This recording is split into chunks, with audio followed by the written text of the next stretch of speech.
시청자 여러분 안녕하십니까? 미추홀구 선거방송 토론위원회가 주최하는 제22대 국회의원 선거 동구 미추홀구 을 선거구 후보자 토론회, 오늘 진행을 맡은 장우식입니다. 4.10 총선 레이스가 막바지에 돌입했습니다. 이번 총선에서 인천은 지역구 모두 14곳에서 후보자들이 지금 결전을 펼치고 있는데요. 오늘 이 시간에는 동구 미추홀구 을 후보자들의 정책과 비전을 살필 수 있는 토론회를 마련했습니다. 부디 이번 토론회를 통해 후보자들의 정견을 듣고 신중하고 현명한 선택을 하시는데 도움이 되셨으면 합니다. 아울러 청각 장애인들의 시청권을 지켜드리기 위해 수어 통역을 하고 있다는 사실 말씀드리고요. 남인천 방송 스튜디오에서 사전 녹화에 방송하고 있습니다. 그럼 후보자들부터 만나보시죠. 인천 동구 미추홀구 을 선거구에서는 더불어민주당과 국민의힘 양당 후보가 맞대결을 펼치게 됩니다. 이 토론회는 선거방송 후보자 초청 기준인 공직선거법 제82조 2 사항에 부합하는 양당 후보자 두 분과 함께 진행을 합니다. 토론회 앞서 추첨을 통해서 결정된 순서대로 인사부터 드리겠습니다. 기호 1번 남영희 후보입니다. 안녕하세요. 미추홀의 봄을 활짝 열겠습니다. 기호 1번 더불어민주당 남영희입니다. 기호 2번 윤상현 후보입니다. 기호 2번 미추홀의 힘 미추홀의 윤상현 후보입니다. 네, 두 분 반갑습니다.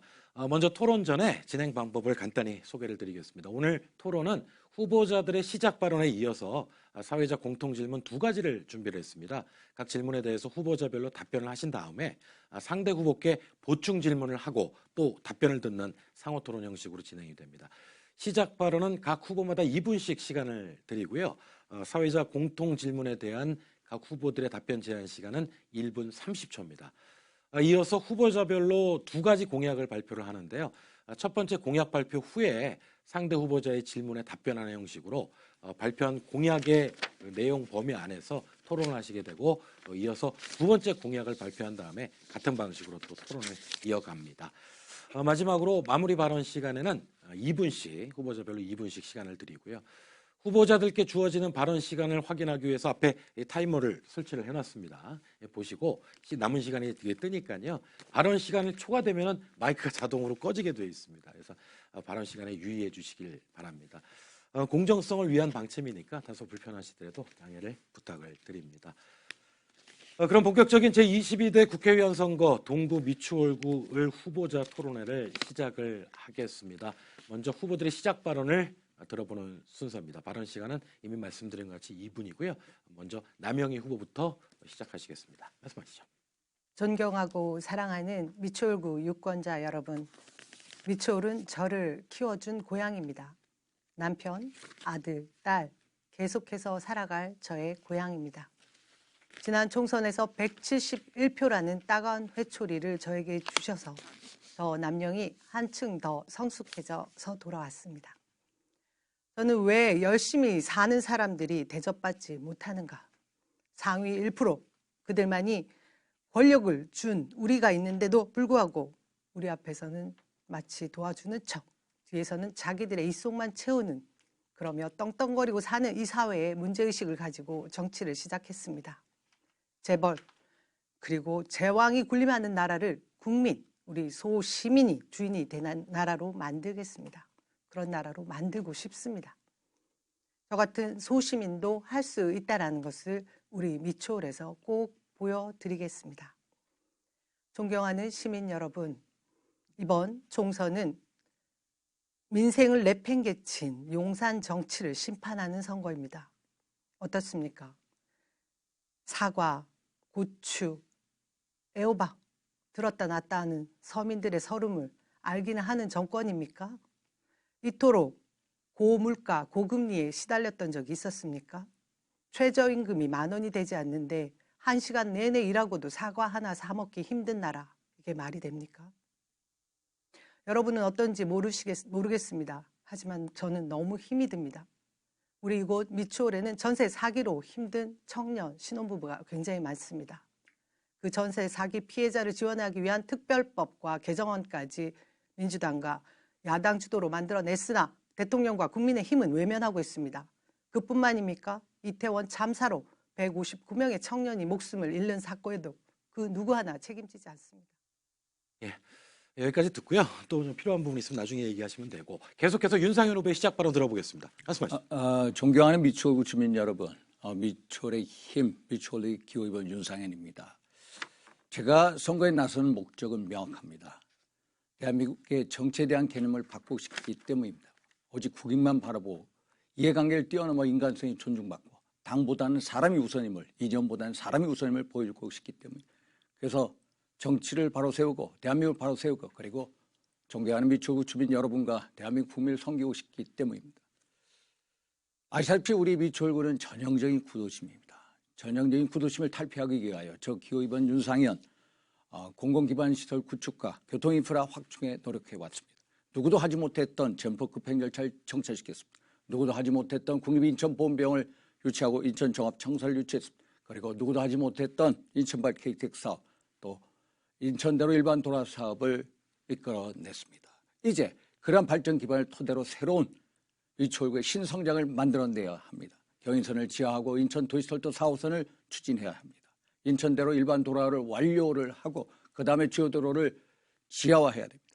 그리고 수봉산 고도 제한을 대폭 완화해야 됩니다. 그리고 관교동, 문학동 등의 가족 친화 공원, 산림복지단지를 만들어야 됩니다. 그리고 용영하기 지구에 교육, 문화, 직접시설을 만들어내야 합니다. 존경하는 사람 미추홀 주민 여러분, 누가 이 일을 해낼 수 있겠습니까? 일 잘하고 일 잘할 수 있고 일 잘할 수 있는 능력 있는 사람이 필요합니다. 저 기호이번 윤상현 미추홀 주민 여러분들과 함께 열심히 일해왔고 앞으로도 열심히 일할 열정과 능력과 의지와 힘을 갖고 있습니다. 미추홀의 힘 기호이번 윤상현 주민 여러분들 모시고 미추홀의 신성장을 꼭 이뤄내고 싶습니다. 감사합니다. 네, 두 후보자들의 시작 발언 들어봤고요. 이어서 두 후보께 공통 질문을 드리겠습니다. 자, 공통 질문은 일반 국민 유권자와 인천의 주요 기관 또 단체를 대상으로 공모를 통해 제안된 주제입니다. 여기에 대한 후보자들의 생각을 들어보도록 하겠습니다. 첫 번째 공통 질문입니다. 최근 의료개혁을 위한 의대 정원 확대 문제가 전 사회적인 이슈가 되고 있습니다. 우리 인천 지역에서는 의료 서비스 개선을 위해 지난 2008년부터 국립 공공의대 신설이 필요하다는 주장이 제기돼 왔죠. 인천의 의사 수는 인구 1000명당 1.77명으로 전국 평균 2.18명에 못 미치고 있고요. 최근 의대 입학 정원이 증가됐음에도 불구하고 아직 진료 의사가 매우 부족한 상황입니다. 수도권에서도 의료 취약지로 분류되는 인천의 의료시설 인프라 강화를 위한 공공의대 설립 방안에 대해서 후보자들의 의견을 듣고 싶습니다. 자, 후보자별 답변 시간은 1분 30초입니다. 순서에 따라서 이번에는 윤상현 후보부터 답변을 하실까요? 인천지 어디에서나 언제나 의료 서비스를 받을 수 있는 의료 인프라를 구축하는 게 의료개혁의 목표입니다. 그런데 인천 의료 환경이 너무나도 열악합니다. 인천에 두 개의 의과대학이 있습니다. 가천대, 인하대, 총 89명의 입학 정원을 가지고 있습니다. 그게 무려 2006년부터 18년 동안 고정돼 있습니다.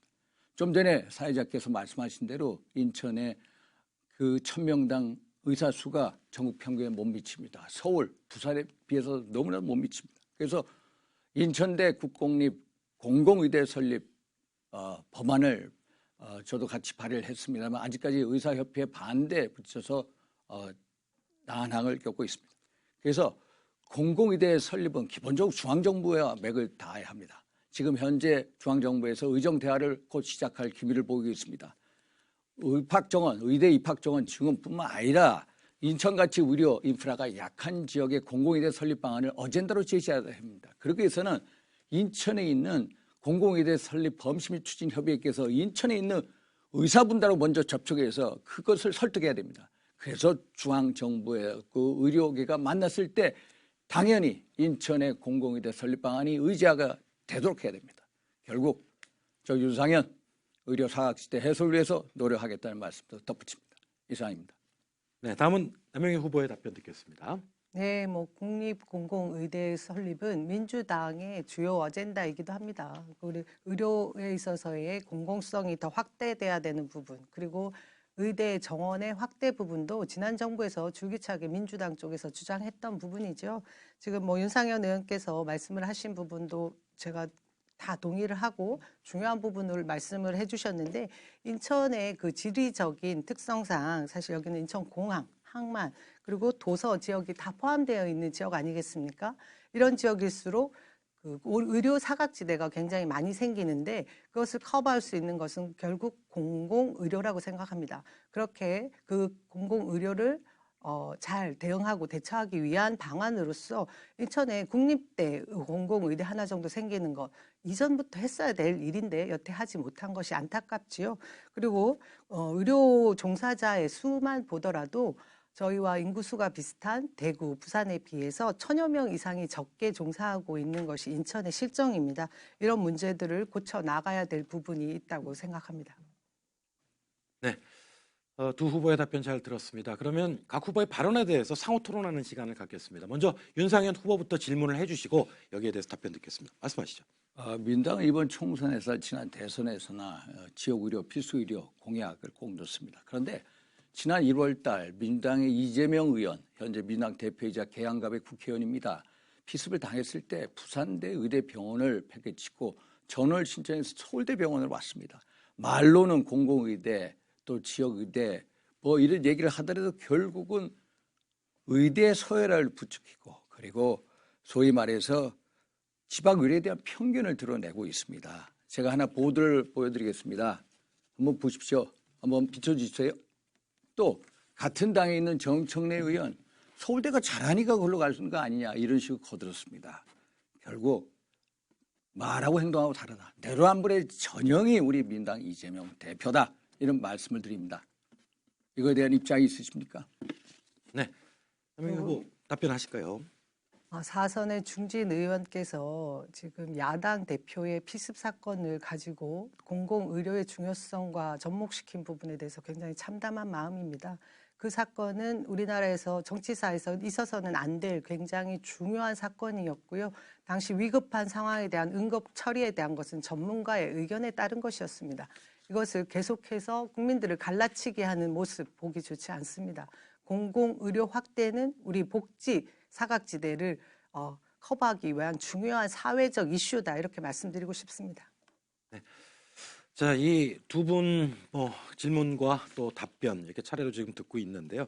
이 공공의료 부분은 뭐 우리 사회의 큰 이슈이기도 하고 지금 여러 가지 아직도 진행형인 그런 상황이기 때문에 계속해서 또 질문하실 부분이 있으시면 질문 듣고 답변 듣도록 하겠습니다. 이번에 남영희 후보가 질문하실 순서죠.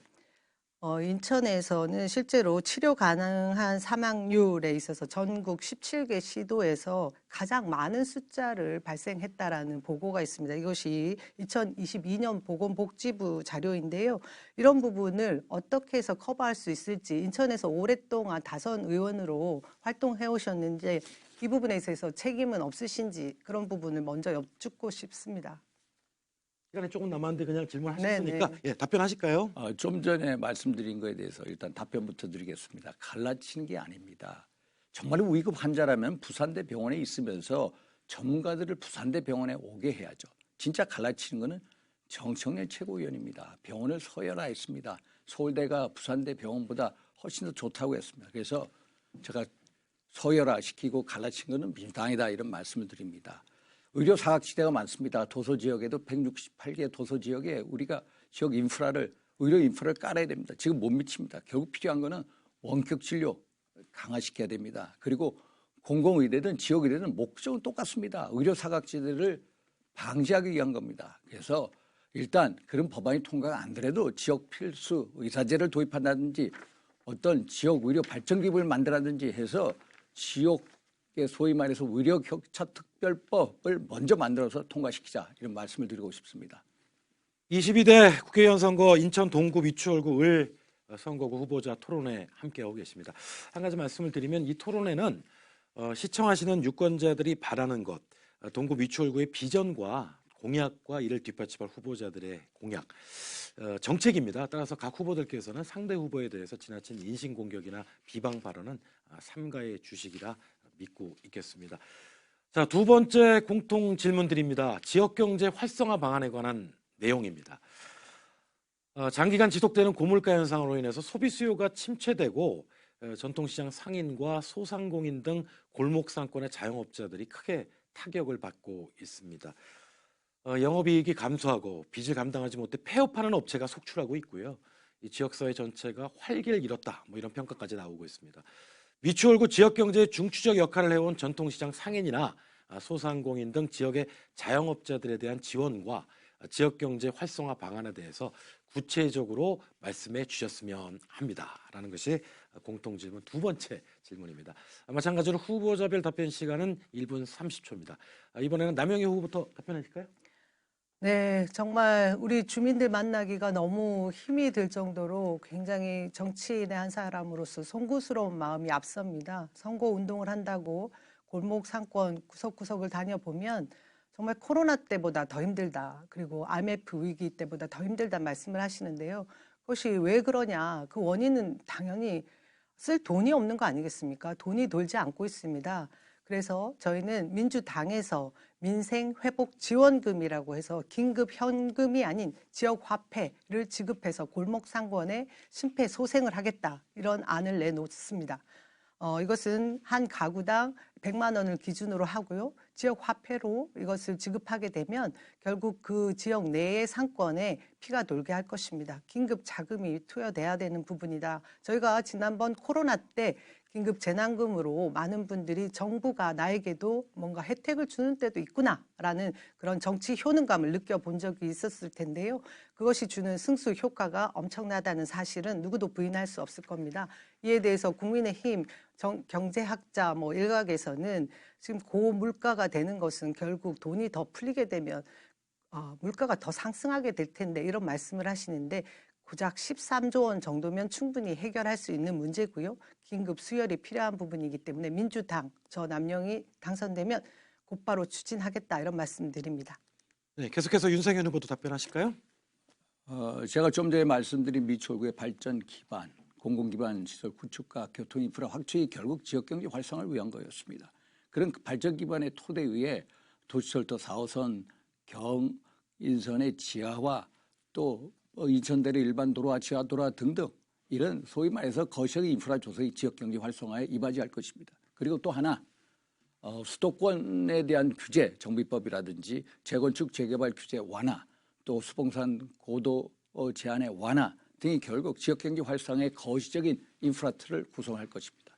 소상공인들을 위한 직접적인 소위 말해서 핀셋 지원이 있다면 소상공인들이 솔직하게 지난 코로나 때보다 훨씬 더 수많은 연체 이자에 허덕이고 있습니다. 그래서 이러한 연체 이자를 이자 유예를 한다든지 아니면은 변환 대안 대출 해준다든지 아니면은 그분들을 위해서 오늘의 상품권을 한 5조, 10조 이상 발행을 한다든지 또 소상공인들 위한 골목 상권에 근접할 수 있는 인프라, 예를 들어서 주차장을 신설한다든지 아니면 소상공인 점포를 이용하는 소비자들한테 카드 사용 시에 소득공제액을 50% 확대한다든지 소위 말해서 이런 전략, 특히 소상공인, 골목상권이 있는 분들이 공과금 압박이 큽니다. 그래서 한시적인 공과금 유예라든지 아니면 지원이나 이런 것을 구체적으로 해 나가는 게 도움이 될 거라고 보고 있습니다. 예. 지역경제 회복을 위한 방안, 이건 민심의 향방을 가늠하는 중요한 사안일 텐데 이 주제에 대해서 두 후보의 생각을 좀 더 깊이 들어볼 수 있도록 토론을 이어가겠습니다. 후보별로 각각 질문 시간 드릴 텐데 순서에 따라서 남영희 후보부터 질문을 해주시기 바랍니다. 윤상현 후보께서 조금 전에 대규모 건설 경기를 다시 일으켜서 우리 미추홀 을지역의 경기를 회복시키겠다라고 말씀을 하시는데요. 사실 지금 건설 경기가 굉장히 좋지 않지 않습니까? PF 대출의 그 문제들이 언제 또 터질지 모르는 그런 문제들도 있고 고 대출 금리 때문에 다들 힘들어하는 부분에 있어서 지금 직접적인 해결 방안이 된다고 생각하시는지 여쭤보고 싶고요.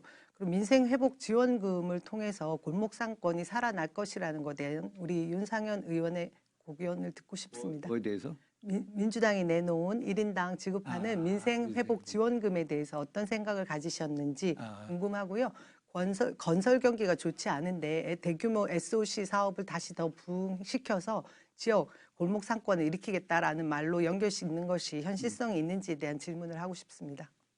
예, 이에 대해서 윤상현 후보 답변하실까요? 답변 시간은 1분입니다. 준비되셨으면 시작할까요? 일단 민생회복지원금, 소위 말해서 야, 이재용 회장도 돈을 받고 저도 돈을 받아야 되겠습니까? 그건 아닙니다. 정말로 필요한 사람들한테 두텁게 촘촘하게 가야 된다. 또 민생회복지원금이라는 게 왜 이때 꼭 선거 때만 발동합니까? 이낙연 민당 전 대표께서 뭐라고 합니까? 이재명 대표 또 시작됐다고, 그 버릇 또 시작됐다고 그럽니다. 이건 아닙니다. 정말로 하고 싶으면 오히려 총선이 아니라 끝나고 해야죠. 정치는 그 정도로 투명해야 됩니다. 한마디로 매표행위다. 그렇다고 돈 주겠다고 반대하는 사람 있겠습니까? 결국은 국민의힘 정부가 하는 겁니다. 아예 안 해주면은 국민의힘 욕먹고 해주면 민주당 생색내고 세상에 이런 정치 파퓰리즘 매표행위가 어디 있습니까? SOC 소위 말해서 PF 자금 한 100조 이상 나가 있습니다. 연체가 한 10조 됩니다. 그러나 중요한 거는 건설 경기 부흥시켜야 됩니다. 결국 물가 풀린 가운데 금리를 어떻게든 이 조정을 해서 건설 경기 회복을 시켜야 된다. 건설 경기 회복과 금리 조정을 양방을 봐야 됩니다. 네. 지금 여러분들께서는 인천 동구 미추홀구 을 후보자 토론회를 함께하고 계십니다. 순서에 따라서 이번에는 윤상현 후보께서 질문을 하실까요? 1분입니다. 시작하실까요? 우리 남해 후보께서 지역 내 총생산 GRDP라는 거 아시죠? GRDP. 최근에 보니까 인천의 GRDP가 무려 100조 원을 넘었습니다. 서울특별시 다음으로 매겨집니다. 그런데 GRDP 면에 있어서 소상공인분들을 위해서 GRDP가 늘어나면 결국 그분들한테도 도움이 되는데 GRDP가 가장 높은 구가 남동구입니다. 또 서구가 높고요. 결국 우리 미추홀구는 GRDP 규모에서 너무 작다. 그래서 이 GRDP를 증진시켜 결국 소상공인들을 진작시키기 위한 건데 GRDP 소위 말해서 미추홀구 GRDP 규모가 얼마나 되시고 그 미추홀구 GRDP를 늘리기 위한 방안이 뭔지 한번 여쭤보겠습니다. 우선 아까 답변하셨던 내용 중에 제가 반박할 부분이 있어서 반박을 해야 되겠는데요. 민생회복지원금에 대해서 심각한 매표 행위다, 포퓰리즘적이다 이런 말씀을 하시는데 지금 국민의힘을 대표해서 선거를 뛰고 계신 대통령은 어떻습니까? 각 지역을 돌면서 거의 1,000조 이상을 풀고 계시고 있습니다. 공약으로. 이런 부분이야말로 지금 말도 안 되는 관권 선거이며 포퓰리즘적이고 비현실적인 공약을 남발하고 있다는 말씀을 드리고요. 지금 누구보다 골목골목 상권에 내 친구들이 있다라고 주장하시는 윤상현 의원이 이런 골목에 수혈을 할 수 있는 이런 긴급 자금에 대해서 저렇게 반대하시는 부분 좀 깜짝 놀랐고요. 우리 미추홀구 을에 세수가 돌지 않는 부분 누가 책임져야 됩니까? 그동안 16년 동안 책임을 지고 있었던 정치인이 무엇을 했길래 세수가 돌 만한 생산을 유발할 만한 그런 기관시설 하나 제대로 갖추지 못해서 미추홀구의 재정이 열악하다 이런 말씀을 하시는지 모르겠습니다. 저는 미추홀구의 도시 재생을 통해서 상권을 활성화시킬 전략 방안을 가지고 있습니다. 시간이 끝난 관계로 또 조금 더 답변하실 거는 이제 근데 제가 반대한 건 아닙니다. 예. 여야 합의를 통해서 이루어지는 거죠. 예. 자, 계속해서 두 후보의 공약을 검증해보는 시간을 갖도록 하겠습니다. 후보별로 공약 발표 후에 이 공약과 관련한 상호 토론을 마찬가지로 이어갈 텐데요. 공약은 크게 두 가지만 집중해서 다루도록 하겠습니다. 먼저 윤상현 후보의 첫 번째 공약 발표부터 듣겠습니다. 이번엔 시간이 2분입니다. 예, 준비를 하시고요. 지금 선관위 주최 토론회 함께하고 계시는데요. 이 선관위 주최 토론회는 여러분들, 유권자 여러분들이 내가 어떤 후보를 선택할까라는 정보를 얻기 위한 토론회입니다. 그래서 시청하고 계시는 우리 유권자들께서는 신중하게 후보자들의 어떤 공약이라든지 또는 정책적인 비전 이런 것들을 한번 평가하신 다음에 내 표를 꼭 행사하는 그런 좋은 선택에 아주 도움을 주는 참고가 될 만한 그런 시간이 됐으면 하는 바람 가져봅니다. 장애 가지신 분들의 어떤 도움을 드리기 위해서 지금 화면 보시면은 저희가 수어 통역도 하고 있으니까 함께 해주시기 바랍니다. 자, 윤상현 후보 준비되셨으면은 공약 발표하겠습니다. 저 윤상현이 지금까지 해온 발전 기반을 토대로 해서 미추홀구의 가치를 2배로 증진시키는 신성장을 만들어내고 싶습니다. 첫째, 경인선을 지하에서 그 상부 유의부지에 소위 말해서 지하 주차장, 주거 복합 시설 또 친환경 공간을 만들어내고 싶습니다. 경인선 지하 결국 2008년도부터 시작이 됐습니다만 누구도 감히 실행 못했습니다. 왜냐하면 막대한 예산 때문이었습니다. 이 예산 문제 결국 우리 국민의힘 정부에서 가장 강한 의지를 보였고 또 국민의힘 우리 시장인 유정복 시장께서 강한 의지를 보여서 소위 말해서 추진 전략에 대한 용역 수주를 줬고 그 결과가 7월 달에 나옵니다. 그리고 최근 우리 국회에서 철도 지하 특별법을 통과시켰습니다. 우리 국민의힘 정부가 경인선 지하를 내건 만큼 반드시 국민의힘 후보 윤상현이 해달라고 노력하겠습니다. 두 번째로 도시철도 4호선을 구축하겠습니다. 도시철도 4호선 구축도 우리 국민의힘 출신의 유정복 시장이 들어선 다음에 저희 사무실이 비공개로 비밀 협의를 계속해 왔습니다. 작년 5월 우리 지역구의 김종배 시의원 주도로 도시철도 4호선에 대한 만장일치 결의안을 통과시켰고 그리고 요원의 용역비를 조기 집행하도록 해놨습니다. 연안부두로부터 시작해서 옹진군청, 인하대역, 법원, 문학초등학교, 터미널로 이어지는 소위 말해서 도시철도 4호선 미추홀구의 지하철 시대를 반드시 열 것입니다. 또 하나는 제2경인선을 빨리 구축하겠습니다. 지금 면접 적격지 심사에 있습니다만 그 기점이 되는 청학역이 수인선과 연계돼서 사통팔달의 미추홀구 교통혁신을 이뤄내는 데 도움되도록 하겠습니다. 네. 나 후보가 이에 대해서 질문해 주시기 바랍니다. 시간은 1분입니다. 제 공약 발표하는 게 아니라 질문이에요. 예. 발표한 공약에 대한 내용으로 네. 질문을 하시면 준비하십시오. 예, 질문할까요? 예, 시작하시면 됩니다. 윤상현 후보께서 진짜 거대한 국책 사업들에 대해서 본인이 책임지고 완성하겠다라는 말씀을 주민들에게도 많이 하고 계신 거 저도 들었거든요. 근데 지금 말씀하신 경인선 지하화 그리고 철도 지하화 등의 대표 발의를 누가 했는지 굉장히 궁금하고요. 그에 함께 인천에 있는 지역 국회의원으로서 책임을 다해서 예산을 따오는 부분 저는 당연히 해야 될 일로 봅니다. 하지만 그동안 16년 동안 우리 미추홀에서 약속을 했던 여러 가지 공약 사항들에 대해서 직접적으로 무엇을 했는지에 대한 설명은 좀 부족한 것 같습니다. 전체 다 같이 뭉뚱그려서 이 사업이 진행될 것이고 앞으로 제가 국회의원이 돼도 할 수 있는 일들에 대한 설명인 것 같아 보이네요. 네. 여기에 대해서 윤상현도 질문이 누가 먼저 했냐? 두 번째가 또 뭡니까? 그동안 16년 동안 이곳 미추홀을에서 직접적으로 지역에서 내놓은 공약에 대한 설명 필요하다고요. 이에 대한 윤상현 후보의 답변을 들어보겠습니다. 시간은 1분 30초입니다. 시작하시죠. 제가 우리 허종식 의원 대표 발의했습니다. 그러나 권영세 의원의 또 안도 있습니다. 그래서 의원의 대안으로 받아들여졌다라고 말씀을 드리고요.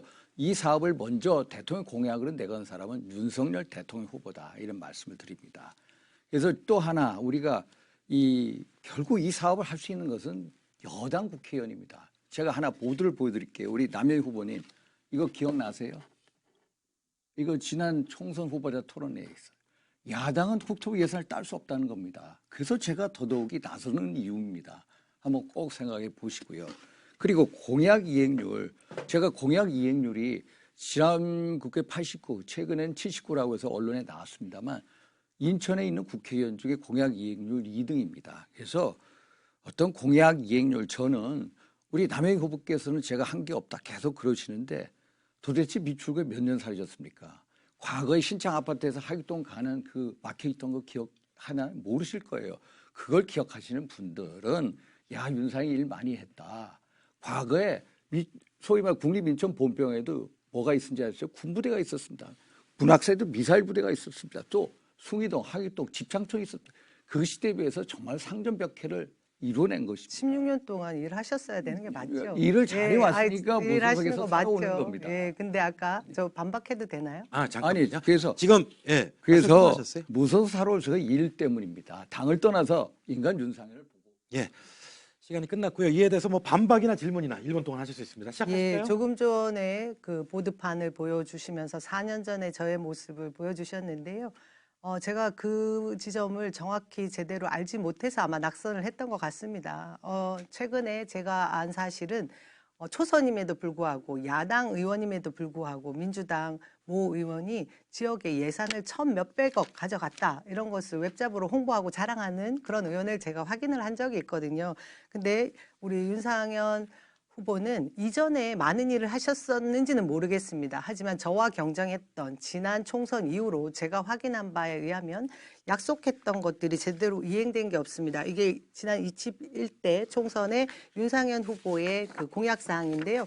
세상에 없던 변화를 만드는 이 용정 배움누리, 그리고 세상에 없는 그런 수봉 한빛 타워, 지금도 여전히 세상에 없는 것 같습니다. 그리고 이것을 위해서 무슨 노력을 했는지도 잘 모르겠습니다. 그래서 드린 말씀이었습니다. 이에 대해서 윤 후보 1분 30초 동안 답변하실 수 있습니다. 용정 배움놀이 제가 열성적으로 추진하려고 했습니다. 누가 반대하신지 아십니까? 소위 말해서 민당시장, 민당구청장, 아마 우리 남해 후보께서도 반대편에 섰을 거예요.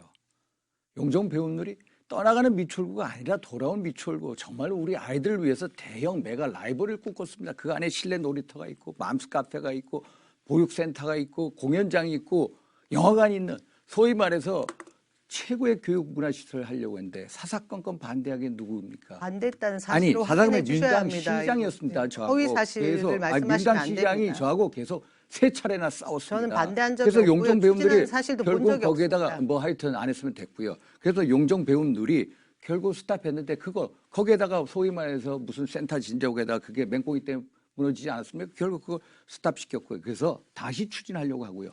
수봉 한빛 타워 어떻게 하고 있는지 아십니까? 수봉 스카이워크로 돌렸습니다.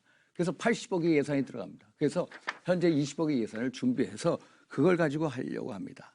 사실 중요한 건 뭔지 아십니까? 대통령이나 시장이나 국회의원이 같은 당 같은 색깔을 가져야 됩니다. 제가 가장 곤란했던 게 뭐냐?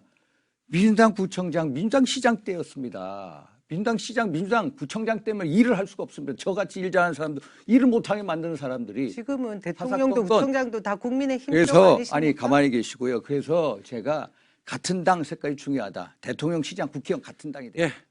그 윤상현 후보의 첫 번째 공약, 토론의 열기가 계속되고 있습니다만 여기 이 정도에서 마무리하도록 하겠습니다. 자, 후보자들의 공약을 검증하는 토론 진행하고 있는데 후보자별로 대표 공약을 발표한 후에 그 공약 내용 안에서 질문과 방어하는 형식으로 진행을 하고 있습니다. 이어서 남영희 후보자의 공약 발표가 있겠습니다. 역시 시간은 2분입니다. 준비되셨으면 시작할까요?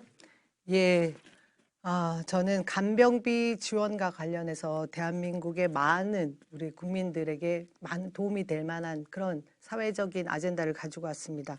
지난 정부에서 중증 질환 등록제를 활용해서 암 등 아주 위중한 그런 환자들에 대해서 경감할 수 있는 그런 치료비를 경감할 수 있는 제도를 만들어냈는데요. 이제는 그 건강보험에 있어서 간병비까지 포함시켜서 어르신 그리고 우리 청년, 자식들에게도 도움이 될 만한 그런 정책을 가지고 왔습니다. 사실 그 요양병원에 입원을 하고 계시면 간병비가 개인적인 비용으로 한 달에 300만 원 내지 400만 원까지 소요된다고 합니다. 이 비용이 얼마나 부담스러운 비용인지 이것은 이제 국가가 책임져 줘야 된다고 생각하고요. 두 번째는 저희 지역에 새로 유입된 지역, 용마루 자이크레스트라는 지역이 있습니다. 그곳에 가장 뜨거운 이슈 중에 하나가 초등학교 설립인데요. 이곳이 기존에 있던 까다로운 학교 설립 규정 때문에 제한이 있어서 초등학교 설립을 못했습니다. 이 규정을 비켜날 수 있고 어떻게 보면 새로운 대안이 될 수 있는 도시명 캠퍼스를 제가 꼭 만들겠다 이런 말씀을 드립니다. 이 약속을 통해서 초등학교뿐만 아니라 중학교, 고등학교도 새로운 대안, 유연한 대안 그런 대안으로 초, 중, 고 우리 교육 격차를 해소하겠다라는 말씀 드리겠습니다. 그 밖에도 아까 윤상현 후보도 말씀하셨는데요. 전국 어디에서 법원 앞에 지하철역 하나 없는 곳이 미추홀이었습니다. 법원역 만들겠습니다. 그리고 그뿐만 아니라 수봉산 고도 제한 완화를 통해서 주거권 침해를 받았던 많은 주민들의 애환을 달래도록 하겠습니다. 예, 남영희 후보의 공약 들어봤고요. 윤상현 후보 준비되셨으면 질문 시작합니다. 시간은 1분이고요. 공약 사항에 대해서 질문해 주시기 바랍니다. 저도 법원에 지하철역 만들고 싶습니다. 지하철역 만들려고 비공개 협의를 시정부가 계속해 왔습니다. 민당 박남춘 시장 정부에서 할 수가 없었습니다. 그런데 우리 남해 후보께서도 저 공약을 같이 따라오고 있는데 사실 제가 법원 합격력을 보면서 뭘 느끼냐. 아니 세상에 남해 후보께서는 법원 합격력이 있고 법원 신동아역이 있고 문화 그 도부청사 또 문학역 이 세 군데가 있습니다. 이게 보면 반경 1.7km 사이에 세 개 역이 있습니다. 세상에 이게 버스 정류장입니까? 한번 제가 보여드릴게요. 1.7km 사이에 여기 전철역이 셋입니다. 남해 후보 이거 전철역 하나 하는데 얼마든지 아세요? 현재 사업성이 얼마 나온지 아세요? 얼마의 사업성을 가져야 되는데 이게 사업하지 말자는 얘기입니다. 세상에 이런 공약이 어디 있습니까? 법원 하객동, 법원 신동아. 아니 세상에 이게 표 얻기 위한 겁니까? 저는 이해가 안 됩니다. 이런 공약이. 말씀 다 하셔서 저 질문에 대해서, 반박할까요? 예, 반박하시죠. 저 이것을 뜨거운 감자로 정말 이렇게 다루고 싶었는데요. 지난번 총선 때 출마하셔가지고 말씀하셨던 인천 3호선은 어디 가고 갑자기 또 4호선을 말씀하시면서 처음에는 신기시장 쪽으로 노선을 틀으셨다가 갑자기 다시 문학동 도호부청사 제가 내놓은 안으로 그림을 그리셔서 지금 대문짝만하게 현수막을 걸어놓고 계시더라고요. 그건 어떻게 된 사안인지 진짜 궁금합니다. 누가 누구를 따라하는지 모르겠고 지난 16년 동안 미추홀 법원역 하나 만들지 않은 것에 대한 궁금증 저 국민들이 지금 굉장히 궁금해하실 거다라는 말씀드리고요. 빚값에 대해서 얘기를 하시는데요. 사실 비용 편익에 대해서 따지기 시작하면 사업성이 없어서 결국 할 수 없다. 하지만 정치인은 새로운 길을 열어가기 위해서 대안을 만들어내야 되는 것이다라고 말씀드리고 싶고요. 우리 주민들의 오랜 수건 사업입니다. 그래서 저는 그 말씀하신 1.7km는 누구도 재보지 않은 거리예요. 지금 어디라고 특정해서 역을 구간을 말한 적이 없고요. 도심형 캠퍼스에 대해서 지금 단 한마디 말씀을 하지 않으시고 예, 그러고 있는데 아직 지금 추가 시간이 있나요? 이 사안에 대해서? 23초 정도 남았는데 보충 질문 어떻게 준비되셨습니까? 정말 관록 있는 그 다선의 의원께서 자신의 공약을 제가 따라왔다 이렇게 표현을 하셨는데요. 실제로 노선도 그리고 수봉산 고도 제한 완화 등은 제가 내놓은 공약 이후에 표를 위해서 의식을 하신 것인지 갑자기 들고 나오신 게 아닌가 싶은데 말씀 좀 해주세요. 경비 지원도 마찬가지였죠. 지금 반박과 질문을 제가 몇 분 내에 해야 되나? 1분 내에 해야 됩니다. 예. 준비되셨어요? 시작하시겠습니다. 법원 전체를 왜 못 됐냐? 시장하고 대통령하고 저하고 같은 당이 아니었기 때문입니다. 문재인 대통령 사사건 박근혜 제가 2008 KTX 대통령들 사업하는데도 반대를 했던 사람입니다. 그래서 결국은 지금이야말로 최고의 혹이다라는 말씀을 드리고요. 3호선 하려고 했습니다. 비식값이 0.37 나왔어요. 그래서 4호선을 틀었습니다. 4호선 원래 신기시장 가 있어요. 그런 문학초등학교로 하자고 12월에 정식 제안을 했고요. 여기라는 것은 하나의 역에 무려 1,000억이 들어갑니다. 이렇게 버스장처럼 하객동에 있다가 또 신동아에 있다가 문학동에 갔다가 세상에 이렇게 나올 수가 없다는 걸 말씀드리고요. 수봉산 고도제한 후보님도 그쪽으로 수봉산 고도제한 완화에 대해서 답변 시간이 수봉산 있으니까. 고도제한 완화 지금까지 몇 번 완화시켰습니까? 1984년부터 97년, 2007년 그리고 2016년, 2007년, 2016년 누가 했습니까? 우리 안상시장, 유종국 시장이 했습니다. 왜 우리 후보께서는 박남시장 때 뭐 했습니까? 수봉산 고도제한 완화시켜 제가 주구장창 주장했던 사안입니다. 예. 이에 대해서 남영희 후보자 답변하시겠습니다. 1분 30초 동안 할 수 있습니다. 하시죠. 네, 정치인이 자신의 그 역할에 대해서 책임을 져야 되는데 계속해서 정부와 입장이 달랐고 위치가 달랐고 당이 달랐다라는 핑계를 대고 있습니다. 이것이야말로 무책임한 것 아닌가 싶습니다. 그 박근혜 정권 때 누구보다 힘을 가진 의원이었다라고 자랑을 했던 걸 많은 분들이 기억하고 계실 텐데요. 그때는 왜 이 공약 실행하지 못했는지 되묻고 싶고요. 제가 이번에 국회에 진입하게 되면 많은 우리 주민들의 수건 사업, 법원역 전철 꼭 만들겠습니다. 따라하는 거 아닙니다. 시간이 좀 많이 남았는데 시간 넘어가도 될까요? 제가 얘기해 드릴까요? 아니요. 됐습니다. 타 후보의 시간을 끝나죠. 쓸수록 제가 얘기해 드릴게요. 왜 못했나? 조금 있다가 말씀하셨어요. 본인 발언 시간대 박남춘 시장 때문이라고 하셨어요. 예. 자, 두 후보자의 첫 번째 공약에 대한 토론 여기까지 하도록 하겠습니다. 이 토론의 열기가 뜨거워지는데 그래도 각 후보들께서 시간도 잘 지켜주시고 타 후보의 발언 시간에는 이렇게 끼어드는 것보다는 자기 자신의 발언 시간이 있으니까 그때 하시면 좋을 것 같고요. 자, 두 번째 공약 발표를 하도록 하겠습니다. 마찬가지로 후보별로 시간은 2분이고요. 이번에도 윤상현 후보부터 발표 부탁을 드립니다. 시작하실까요? 먼저 왜 박근혜 후보 때 안 했냐? 그 당시에 시장하고 트램을 설치하려고 했습니다. 그때는 할 수가 없었습니다. 트램 때문에. 그런데 최대 호기가 지금입니다. 시장이나 국회의원이나 대통령이 같은 당이기 때문에 그래서 이 말씀을 드리는 거고요. 제가 두 번째로 공약을 발표하면 미추홀구의 교육문화 혁신을 통해서 미래 세대를 키워내겠습니다. 용마루 초등학교 우리 남해우 후보께서 뭐 도시형 캠퍼스 말씀하셨는데 저는 학교 복합시설을 통하면은 충분히 정규 학교로 가능하다 이런 말씀을 드립니다. 학교 복합시설이라는 게 학교에 있는 유휴 공간에다가 교육, 문화, 체육, 스포츠 시설 조성해서 운영하는 겁니다. 이렇게 되면은 교육부의 중앙투자심사가 면제가 되고요. 그리고 부지 매입비라든지 사업비라든지 건설비의 일부 보조를 받을 수가 있습니다. 그래서 이 안이 정말 참 좋은 안인데 전 정말로 안타까운 게 뭐냐. 우리 남영희 후보께서 자 한번 제가 이거 한번 보여드리겠습니다. 이게 도시형 캠퍼스를 주장하면서 보낸 현수막입니다. 맨 처음 현수막 한번 보십시오.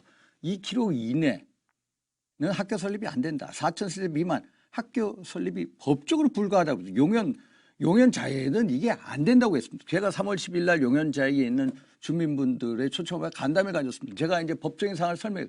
그 다음에 바뀝니다. 소위 말해서 법적으로 안 된다는 게 빠지고 그 다음에 블로그에 규정 미충족으로 안 됐다. 이런 식으로 하는데 저는 너무나 안타깝습니다. 왜 정규 학교를 주장을 못합니까? 왜 도시형 캠퍼스를 지어야 됩니까? 사실 우리 용현 2동, 5동 재개발 붐이 일어나고 있습니다. 대진 아파트부터 시작해서 모카빌라, 진달래, 유원 아파트, 부성 로얄.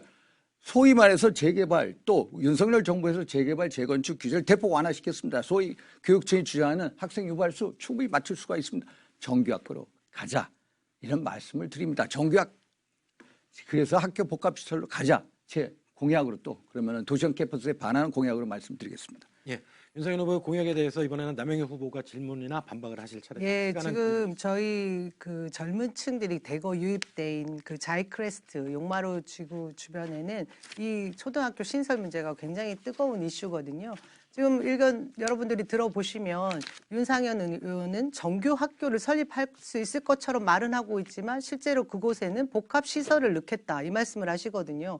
제가 교육청의 입장을 다 들어봤습니다. 실제로 그 기존 법에 의해서 2km 반경 내 그리고 4,000세대 미만 기준을 얘기하는 거예요. 신설 학교의 기준에 미흡하게 되면 하나라도 맞지 않으면 신설이 어렵다라는 게 교육청의 입장입니다. 그곳은 용현초라고 해서 직선 거리로 500m 내에 학교가 하나 있어요. 그래서 그것이 말이 안 된다라고 얘기를 하지만 주민들은 그 부분에 대해서 인정을 하지 않기 때문에 왜냐하면 주변에 있는 1블럭, 2블럭, 3블럭 모두 합하게 되면 4,600세대 정도 되기 때문에 이 4,000세대 미만이란 조건과 맞지 않다. 이런 주장을 하셨기에 제가 그걸 지웠던 거고요. 결국은 중요한 것은 어떤 방법으로든 새로운 그 대안적인 학교를 설립해야 되는 거예요. 예, 알겠습니다. 시간이 끝났기 때문에. 이제 시간이 끝나기 조금 있다가 또 시간이 있거든요. 자, 1분 30초 동안 그 답변이나 반박하실 수 있습니다. 참 정말 안타깝습니다. 지금도 이해를 못 하셔요. 2km 밑에 이해 안 된다. 또 4,000세대 미만 안 된다. 소위 말해서 국토부 0입니다. 도시계획 설치물에 대한 0이거든요. 일반적인 0이지. 소위 말해서 학교 용지 확보에 관한 0이지. 소위 학교 설립을 위한 요건은 아닙니다. 학교 설립을 위한 요건은 어떻게 되느냐. 교육문화, 환경 보존에 관한 법률 시행령이 있습니다. 통학거리가 30분 내로 돼야 된다. 상당으로 돼야 된다 해서 초등학교 걸립니다. 아니 남혁 의원님 직선거리로 용현 남초하고 300m? 그러면 용현 저는 제 주장을 하는 게 아니고 용현 남초하고 교육청의 용학 입장을 제가 받은 것에 반박하는 겁니다. 2016년도에 용학초등학교가 건립됐어요. 용학초등학교 용남초 거리가 얼마예요? 직선거리 100m예요. 설립됐잖아요. CTOCL 2017년 3월에 개회장이에요. 그러면 중학교 비교하셨어요. 용현 남초하고 몇백 개, 직선이 300m. 그거 말도 안 되는 법률을 가지고 그 법률 그것도 지금도 이해 못하는데 이해가 안 되고요. 교육청의 입장을 얘기했는데 계속해서 그 교육청의 입장을 무시하시고 본인은 할 수 있다고 얘기를 하지 않습니까? 제가 그걸 하고 있는데 교육청 아이들도 이해를 못합니다. 솔직히 저희가 설득을 시킵니다. 교육청에서 소위 말해서 도시계획 설치에 관한 국토부 0에 나와 있습니다. 89제 결정 기조가 나와 있으니까 야 이거대로 해야 된다. 아니 근린주거단지 소위 말해서 2단지 한 개 학교를 설치한다. 2,000세대, 4,000세대, 뭐 3,000, 6,000세대 돼야 된다. 이거는 부지 확보에 대한 거예요. 발언 시간이 4,000세대 넘어도 예, 된다. 이제 발언 시간이 끝났습니다. 예, 저 윤상현 남영희 의원님 후보께서 부지 확보 중요한 예, 부지 확보가 발언 시작하시죠. 예. 부지 확보 중요한 거 맞고요. 부지 확보도 누가 합니까? 결국은 학교를 설립해야 될 교육청의 과제 아니겠습니까? 그 부분에서 교육청이 가지고 있는 기준 설립 요건이라는 것이 어렵기 때문에 그 용마루 지구의 초등학교 설립이 어렵다라는 답변을 들었어요. 근데 계속해서 윤상현 의원은 교육청이 말을 안 듣는다라고 오히려 이야기를 하시더라고요. 그래서 제가 찾아보니까 이런 여러 가지 기준 때문에 불합리한 그런 대우를 받고 있는 지역의 문제를 해결하기 위해서 국회에서 나섰어요. 특히나 민주당 주도로 대안이 될 만한 도시명 캠퍼스를 만든 이유가 기존 법령을 벗어날 수 있고 대신 빠르게 유연하게 대응할 수 있는 방법을 만들어낸 것이 도시형 캠퍼스인데요. 지금 다른 지역에서 이렇게 하겠다고 국민의힘에서 이렇게 현수막을 걸고 있습니다. 근데 윤상현 후보 측에서 얘기하고 있는 것은 정규 학교를 만들겠다라고는 주장은 하지만 복합 시설을 얘기하고 있으니 정말 주민들이 요구하고 있는 초등학교 신설과는 거리가 있다. 국민들을 현혹하는 게 아닌가 싶어요. 예, 윤상현 후보. 아니 도시형 캠퍼스라는 게 기부 체납 부지하는 겁니다. 저희 국민의힘 플래카드 기부 체납 부지하겠다. 이게 기부 체납 부지입니까? 141억의 돈을 주고 교육청이 사야 돼요.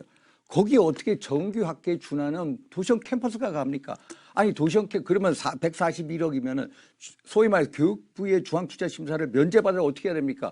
돈이 159억밖에 못 들어가요. 150억에 어떻게 정규 학교에 준한 시설 넣을 수가 있습니까? 한번 생각해 보죠. 거기에 급식실 넣고 체육관 넣고 아니 운동장 넣고 어떻게 가? 이거는 불가능한 겁니다. 도시형 캠퍼스에 대해서 공부를 안 하셨는데요. 도시형 캠퍼스 실제로 그러면 서울에서 부지가 있을 때도 아니, 가능하고요. 부지가 아니, 없을 때도 제가 한 가능하고요. 말씀 드릴게요. 예, 우리 제한이 남영희 후보님 다릅니다. 제가 조건이 바로 다른 그걸 걸 가지고 얘기하고 있습니다. 있어요. 도시형 캠퍼스 지금까지 적용된 데가 있어요? 한 예도 없어요. 시범 지금부터 학교가 조영 있습니다. 교육감이 하겠다는 겁니다. 어디다 하겠냐? 기부채납 부지하겠다는 겁니다. 왜? 기부채납 부지해야 소위 말해서 교육부의 중앙투자심사를 면제받기 때문에 다른 시설을 지어야 돼. 그러면 컨테이너 모듈 박스에서 애들 그거 할 겁니까? 아니면 맨날 급식 배달할 겁니까?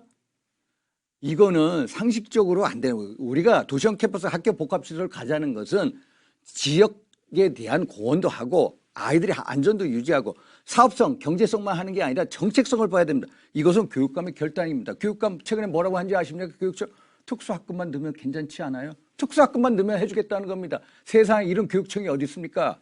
한마디로 주민을 무시하는 거죠. 지금 여러분들께서는 그 제22대 국회의원 선거 인천 동구 미추홀구을 선거 후보자 토론회를 듣고 계십니다. 이 후보들의 이제 지금 논란이 뜨거운데 뭐 서로 비방하시는 내용은 아니고요. 이 정책이나 공약 또 지역 현안에 대한 의견이 조금씩 달라서 이야기가 지금 논쟁으로 점점 뜨거워져 가고 있습니다. 자, 이번에는 그 각 후보별 두 번째 공약 발표하는 순서 남영희 후보 발표 순서입니다. 준비되셨으면은 2분 동안 아까 하신 내용 말고 또 다른 내용 가지고 공약 발표하시죠. 시작하실까요? 예, 저는 아까 공약을 다 모두 얘기하라고 하신 줄 알고 아, 사실은 그래요? 뭐 예. 근데 제가 지역 조금 더 활성화 자세히 얘기해 주십시오. 예. 그럼 시작할까요? 도시 재생을 통한 지역 활성화 방안에 대해서 고민을 했습니다. 사실 우리 미추홀구 을 지역에는 상권이 굉장히 많이 있는데요. 특히나 소상공인들이 많이 있는 곳인데 문학 경기장이 얼마 있지 않으면 이곳이 어떻게 쓰게 될 것인가에 대한 많은 의견들이 난무할 겁니다. 저는 이곳에 우리 세수가 발생할 수 있는 스포츠 마이스 복합 공간을 조성하겠다라는 안을 가지고 있습니다. 사실 이 배후 지역으로서 싱가포르의 모델이 있다라고 하면 우리가 태국 모델을 삼아서 회의나 뭐 세계 각종 중요한 회의들을 유치하는 곳은 송도, 그 배후지로 활용될 수 있는 곳은 우리 이곳 미추홀 이곳으로 활용을 하면 될 것 같은데요. 사실 저개발 국가의 회의 등을 유치할 수 있는 그런 내용도 담고 또 이 스포츠 테마 파크 등을 활용할 수 있는 그런 재개발 공약을 준비하고 있습니다. 예, 시간 조금 남았는데 여기서 그러면 윤상현 후보께서 이번에 질문하실 시간인데 1분이 공약이 지금 준비하는 게 e스포츠 테마파크입니까? 스포츠 마이스 복합 공간에 넣겠다라는 겁니다. 사실 지난 우리 남해 후보께서 e스포츠 테마파크 공약을 내셨어요. 용해 하객지구에 내겠다. 그런데 그게 오늘날 없어졌어요. e스포츠 테마파크를 조성을 하면은 소위 말해서 일자리 창출이나 GRDP 네, 창출하는데 올라가겠죠. 되게 도움이 될 거다. 그래서 왜 그게 안 나왔나 의아했는데 용해 하객지구는 이미 거의 다 개발 계획이 나와 있습니다. 소위 말해서 스포츠 공원이 들어서고 또 인천 뮤지엄 파크가 들어서고 또 주거 단지가 들어섭니다. 그래서 그 계획을 변경하는 게 쉽지 않습니다. 국회의원이 변경하는 게 아닙니다. 누가 변경시키냐? 시하고 구청하고. 그리고 지금은 하석영 박사로 대변되는 범시민협회가 같이 하고 있습니다. 사자협의를 통과해야 됩니다. 그 e스포츠 파크 쉽게 되지 않을걸요. 한번 생각해 보세요. 예. 뭐 안 이에 된다고 대해서 말씀하시면 정치인이 할 수 있는 예, 일이 예. 별로 없습니다. 발언 제가 드리겠습니다. 예, 예. 이제 시작하십니다. 1분 30초 동안 답변하실 수 있고 반박도 하실 수 있습니다. 예, 윤상현 의원께서 제가 그 문학 경기장을 활용할 수 있는 방법으로 스포츠 마이스 산업을 조성하겠다라고 하는 일부분의 e스포츠 테마파크에 대한 반대 의견을 내셨는데요. 제가 여쭤보고 싶은 것은 이것이 쉽지 않겠다라고 얘기하시고 인천시와 협력해야 되는 부분이 어려울 거다 이렇게 말씀을 하시는데 지난번에 학익 유수지를 매립하셔서 정보통신기술 ICT 항만 물류기업을 조성하겠다. 이렇게 거대한 담론을 내놓으셨었는데 이 부분은 또 온데간데 없는 것 같습니다. 이것을 통해서 일자리를 챙기겠다고 하셨는데 어떻게 된 건지 궁금하고요. 왜 e스포츠 테마파크를 들여오는 것이 우리 미추홀구의 열악한 재정 확보에 도움이 되는 것이라고 하면서도 안 될 거라고 얘기하시는지 구체적인 이유가 궁금합니다. 우선 예. 제가 용해 시간이 조금 남았는데 그 넘겨주세요. 답변을 하실까요? 답변하시고 질문 또 하시죠. 그러면은. 제가 e스포츠 테마파크 우리 후보님의 공약이 어디서 나왔냐? 용해 하객지구에 나왔습니다. 용해 하객지구에 어렵다라고 말씀드린 거고요. 용현 합격주부가 아니었고 지난번에 그러니까 지난 옹진군청 이전 인천 이후에 공약 때. 하겠다라고 그리고 했었어요. 문학 다르게 경기장 얘기하세요. 활용 방안, 소위 말해서 제가 인천시 축구연합회에 오래 잠깐만요. 했습니다만 허위 사실입니다. 하객지구에 그렇게. 산다고 한 적 그러면 없어요. 제가 잘못했습니다. 이거 정정해 주세요. 정정해 드릴게요. 제가 그러면은 옹진군청을 e스포츠 이전하고 그 자리에 테마파크 만들겠다고 좋은데 했었어요. 문학경기장이 하자. 문학경기장 보수하려면요 150억이 들어갑니다. 소위 말해서 우리 축구 인프라가 너무너무 부족해요. 수기 전용 축구장 있고 소위 말해서 이 문학경기장에서 A매치 게임을 치를 수가 없어요. 그래서 제가 시에도 요청을 했어요. 여기에다가 150을 투기해서 빨리 여기를 바꾸자라고 얘기를 했거든요. 그런데 e스포츠 테마파크는 좋아요. 좋고 어디 창출하는데 좋은데 그러니까 문학경기장은 오히려 좀 우리 축구 동호인들, 저 같은 축구 동호인들 또 A매치를 바라는 사람들의 염원을 많이 빗나간다.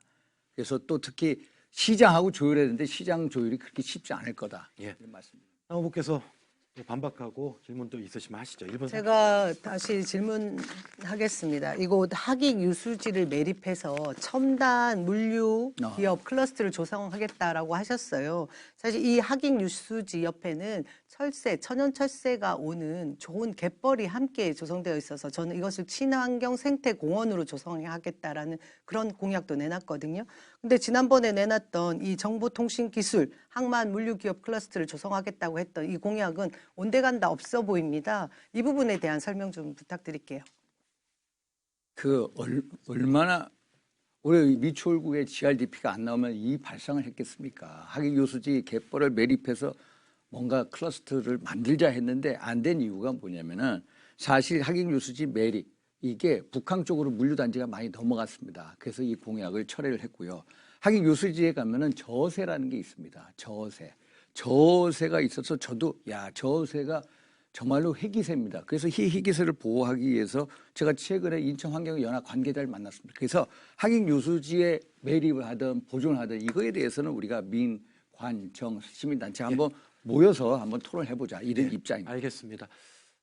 네, 지금 여러분들께서는 미추홀구 선거방송 토론위원회가 주관하는 제22대 국회의원 선거 동구 미추홀구 을 후보자 토론회를 함께하고 계십니다. 자, 이번에는 공통질문을 하나 더 드리도록 하겠습니다. 네, 수봉공원 일대는 시민의 조망권 확보와 쾌적한 도시환경 조성을 위해서 건축물 고도 제한 구역으로 지정 관리가 되고 있지요. 하지만 비슷한 인근 지역에 비해서 주민의 거주 환경과 이 재산권을 과도하게 침해한다 이런 지적도 상당수 제기가 되고 있습니다. 지난 1984년에 수봉공원 주변 지역의 건축물 높이를 2층 이하로 최초 제한한 이후에 2016년에 와서야 15m 이하로 완화가 됐기 때문인데 수봉공원 고도 제한 추가 완화 대한 의견과 이에 대한 조망권 확보 방안을 말씀해 주시기 바랍니다. 후보자별 답변 시간은 1분 30초입니다. 이번에는 남 후보께서 먼저 답변을 해주시기 바랍니다. 1분 30초 시간 드리겠습니다. 예, 수봉공원은 미추홀구을 주민들 특히나 어르신들이 굉장히 즐겨 찾고 있는 공원인데요. 이 주변의 주택 상황들을 보면 40년 이상 손을 대지 못한 노후한 주택들이 즐비해 있습니다. 그곳에 갈 때마다 저의 손을 잡고 어르신들이 그런 말씀을 하세요. 여기 제한되어 있는 거 좀 풀어줘야 우리가 재산권을 행사하지 않겠느냐. 저는 처음에 왜 그런 말씀을 하시는지 사실 궁금했었는데 보니 수차례 고도 제한 완화를 통해서 주거권 침해받는 부분을 풀어주겠다, 재산권을 행사할 수 있겠다, 해주겠다라고 말로만 한 정치인들이 있었더라고요. 실제로 그것을 실행해 주지 못한 부분이 있습니다. 심지어 지난번에도 윤상현 후보는 이곳을 한빛 타워를 만들어서 더 공원을 활성화시키겠다 이런 안만 내놨지 이 주변에 주택에 주거하고 있는 노후된 주택에 대한 대책은 사실상 말한 적이 없습니다. 제가 그래서 이번에 출마를 하면서 이 부분 노후된 주택에 대한 부분을 어떻게 하면 민원을 해결할 수 있을까라고 보니 고도 제한 완화만이 해결할 수 있는 대책이겠다. 새로운 재개발을 해야 될 이유, 필요성을 느꼈습니다. 그리고 16년부터 조금 완화됐다라고 하는데요. 이 부분에서도 노력을 했던 그런 정치인은 국민의힘이 아니라 민주당 소속의 의원들이었습니다. 그래서 그냥 말로만 할 것이 아니라 진짜 실천을 할, 똑같은 공약을 내놔도 실천을 할 후보가 누군지 좀 살펴봐 주세요. 똑같은 질문에 대해서 윤상현 후보도 답변하실 수 일단 있습니다. 반박 형식으로 할게요. 고도 제한 완화 이 문제 제가 수차례 계속 얘기를 해왔습니다. 제가 흔적을 못 좀 전에 찾았습니다. 죄송합니다. 이거를 우리가 당정 협의 때 그것을 문서를 냅니다. 그런데 이게 고도 제한 완화된 게요. 최근에 2016년 그때 시장이 누구였습니까? 유정복 시장이었습니다. 2007년도에 완화됐습니다. 그 전 거슬러 그때 시장 안상수였습니다. 아니 송영길 시장 때나 박남춘 시장 때는 도대체 뭐였습니까? 아니 박남춘 시장하고 송영길 시장하고 친하져요. 우리 남의 국회의원 뭐였습니까? 소위 윤상현 말해. 의원 그래서 아니셨어요? 이게 고도 제한 완화가 이제 유정복 시장 설득했습니다. 유정복 시장 아주 강한 의지를 가지고 있습니다. 이번에 추경에서 3억 원의 예산을 확보해서 용역 준비에 들어가려고 합니다. 결국 풀어냅니다. 풀어내고 있는데 풀어내는 게 누구냐? 아니 저가 우리 국민의힘이 풀어내고 있다라는 말씀을 드리고요. 정말 고도제한 완화 아니 오세훈 시장 풀어낸 거 보세요. 오세훈 시장 국회 주변에 107m로 풀었고요. 남산 40m 풀었고요. 북한산은 재개발할 게 45m를 풀었습니다. 그래서 탄력적 위치별로 풀어내자라는 것을 제가 작년 초에다가 시에다가 전했습니다. 그래서 저희들의 생각은 뭐냐. 조망 거점을 찍고 조망 거점을 중심으로 위치와 거리를 보면서 경관을 조망을 보자. 그래서 용현시장 한번 가보십시오. 용현시장에서 수봉산 보입니까? 그런 데는 고도 제한을 대폭 완화해서 건물 신축하게 해주자. 그러나 조망권이 좋은 데는 그냥 보존하자. 그래서 단계별로 위치별로 차등화시키고 합력적 탄력적 관리하자. 네, 준비된 토론은 여기서 마무리를 하겠습니다. 이 사안에 대해서 두 분 후보들께서 각각 하실 말씀이 상당히 많이 있으신데 마무리 발언 시간을 드리도록 하겠습니다. 2분씩 우리 꼭 시청자들, 유권자들한테 꼭 해야 될 말이 있으면은 이야기를 해주시기 바랍니다. 자, 이번에는 순서에 따라서 윤상현 후보부터 마무리 발언하겠습니다. 2분입니다. 시작하시죠. 존경하는 미추홀구 주민 여러분, 누구나 말은 쉽게 할 수가 있습니다. 그러나 일을 잘 해낼 수 있는 것은 아닙니다. 저 기업은 윤상현 미추홀구 주민 여러분들과 많은 일을 해왔습니다. 누구도 하지 못했던 3, 40년 수건사업, 재물포 급행을 정착시켰습니다. 누구도 감히 엄두도 못 냈던 국립보훈 인천병원을 처음부터 끝까지 주도적으로 완성시켰습니다. 그리고 누구도 못했던 인천발 KTX 그리고 인천대로 일반 도로 사업을 이끌어왔습니다. 이제 그런 발전 기반을 토대로 해서 신성장을 만들어내야 합니다. 누가 신성장을 만들어낼 수 있겠습니까? 답은 명확하지 않습니까? 저 문재인 민주당 정부 때 정말로 애타게 인천발 KTX 사업 국비가 2년 동안 지원이 안 됐습니다. 너무나 마음 아팠습니다. 그리고 또 이 박남춘 민당 시정부에서 인천대로 일반 도로 사업이 중단이 되고 거기 또 용정 배움누리 사업에 대해서 어깃장을 보면서 너무나도 억울했습니다. 이제 시대가 달라졌습니다. 왜?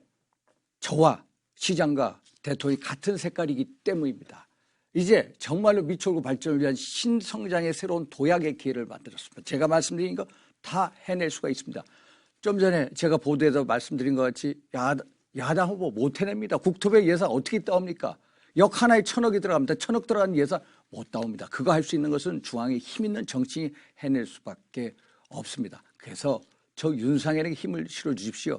제가 전부 급행열차를 정차시키고 인천발 계획택 사업을 구상을 해서 처음부터 노력을 하고 그리고 또 국립보훈 인천병을 유치했던 건 전부 다 중앙정부 박근혜 정부의 숨은 노력이 있었기 때문입니다.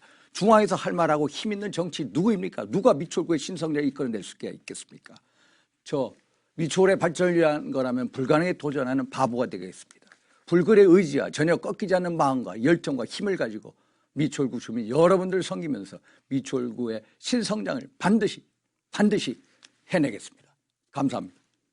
네, 계속해서 남명희 후보의 마무리 발언도 똑같이 2분 드리겠습니다. 시작하실까요? 네, 수봉산 공원 고도 제한 완화 이 한 가지 사안만 놓고 보더라도 윤상현 후보가 계속해서 남 탓을 하고 각 당에 갈라치기를 하는 모습을 보셨을 텐데요. 일례로 강북의 경우 고도 제한 완화를 한 경우가 있습니다. 거기에 현역 의원은 민주당 의원이고 시장은 아까 말씀하신 오세훈 시장이었습니다. 이런 경우만 보더라도 자신이 맡은 책임, 그 역할, 다하는 진짜 일꾼이 누군지를 한번 살펴봐 주셔야 될 선거가 되었습니다. 지난 16년 동안 우리 미추홀의 신성장 동력이 될 만한 사업 제대로 는 적 있습니까? 우리 주민들이 먼저 알지 않습니까? 어떤 일만 생기면 미추홀은 재정이 열악하다. 무엇인가 균형 잡히지 못하고 낙후되어 있다. 이런 한탄들 저 계속 들어왔습니다. 그럼에도 불구하고 선거 때만 되면 사탕 발림으로 저렇게 약속을 하는 이 빌공짜의 공약 제가 몇 가지 여러분들께 보여드렸는데요. 예, 좋은 일도 많이 하셨습니다. 하지만 16년 동안 고생 많이 하셨고 앞으로 새로운 엔진단 저 남영희에게 진짜 일을 맡겨주셨으면 좋겠습니다. 그리고 이번 4월 10일 총선은 그냥 대한민국의 국회의원 하나, 일꾼 하나 뽑는 그런 선거가 아닙니다. 대한민국 국민이 승리하느냐, 군림하는 제왕, 재벌이 그저 군림하게 놔둘 것이냐, 이 심판하는 선거입니다. 우리 아이들의 미래가 사라질까 굉장히 걱정되는 선거입니다. 이 선거 여러분들이 꼭 투표로 심판해 주십시오. 늘 국민을 섬기겠다 말로만 하는 정치인 이번 기회에 꼭 심판해 주십시오. 그리고 제대로 된 일꾼, 사실 신성장 동력은 다른 데 찾지 않으셔도 됩니다. 새로운 엔진을 단 남영희 저에게 맡겨주십시오. 고맙습니다. 네, 두 분 후보 오늘 긴 시간 수고하셨습니다. 이번 총선의 사전투표일은 4월 5일과 6일 그리고 선거일은 4월 10일입니다. 투표 시간은 오전 6시부터 오후 6시까지죠. 이 토론회는 중앙선거방송 토론위원회 홈페이지와 유튜브로 다시 보기 서비스를 제공하고 있습니다. 국회의원 총선거는 국민의 신성한 참정권을 행사해서 대의기관에 입성할 지역 일꾼을 뽑는 선거입니다. 후보자들의 면면을 꼼꼼히 살피시고 여러분의 소중한 한 표 꼭 행사하시기를 당부드립니다. 네, 이상으로 미추홀구 선거방송 토론위원회가 주최하는 제22대 국회의원 선거 동구 미추홀구 을 후보자 토론회를 모두 마치겠습니다. 함께해 주신 여러분 감사합니다.